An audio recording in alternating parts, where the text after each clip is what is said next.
Good morning, dear students. Today we continue our third chapter, Turkish Judge. The previous day, we have seen that how wisely the Qadi handled the cases without much evidence and witnesses. The Caliph was amazed at this judgment given by the Qadi. Now let's see what happened next. Page number 46. The Caliph was amazed at the justice given by the Qadi. He thanked him, stepped to the back of the room, and waited until everyone except the Qadi had left the courtroom. They were in the courtroom. Caliph waited there to talk to Qadi. He wished to know that how did he handle these cases easily. Then he approached him and said, "Honored judge, I am in awe of your wisdom." Awe means a feeling of great respect mixed with surprise. He was surprised by his wisdom. Honored judge, I am in awe of your wisdom. How did you give such accurate and just judgments? Accurate means correct, just means fair. How did you give such correct, proper, and fair judgments without evidence and witnesses? These cases have all been very simple, said the Qadi, smiling. Qadi smiled and said, "These cases have all been very simple. Did you not hear the oil merchant say that he had carried that piece of gold for many years? I put the coin into a glass of clear water. Tiny drops of oil came up to the surface. That proved to me beyond doubt that the coin belonged to the oil merchant." What did he do to prove that the coin belonged to the oil merchant? He put the coin into a glass of clear water. Then the drops of oil came out. From this, he came to a conclusion that the coin belonged to the oil merchant. That is very clever indeed, said the Caliph. But do tell me how you knew that the book of learning belonged to the writer? That case was also quite easy to settle, replied the Qadi.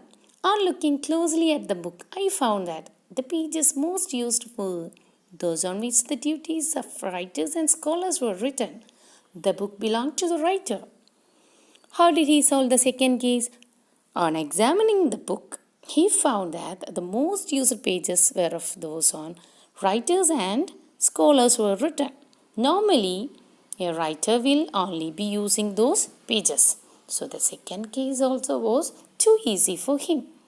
Your judgment is most wise, exclaimed the Caliph in admiration. Admiration means feeling of respect. But how could you tell that the horse was rightfully mine? He was too eagerly waiting for his case. He was too much eager to know about his case. Then he asked, "But how could you tell that the horse was rightfully mine? Last night I had your horse put in my stable. Both you and the old man would have to pass the stable on your way to court. This morning I opened the stable door and stood behind a bale of hay. When the old man passed, the horse never looked up. But when you passed the open door, the horse stretched out its head and neighed as horses do only when a loud master approaches. Neigh, that is a sound which normally horses make. So you see, my friend, the matter was very simple after all." So the third case was also too simple for him. He was standing behind the bale of hay and noticed that the horse neighed when his master approached. Your wisdom is indeed beyond compare. Beyond compare means cannot be compared. Your judgment is excellent. Your wisdom is indeed comparable. Your wisdom is not comparable. Now, the Caliph reveals his identity. He was in disguise. He said, Khadi, said the Caliph. Then, revealing his true identity, he said, I am Caliph Harun al Rashid. Honest judge, I now make you the grand Qadi of all Baghdad. Caliph was pleased with the Qadi. He was too much pleased with the judgment, so he decided to make him the grand Qadi of all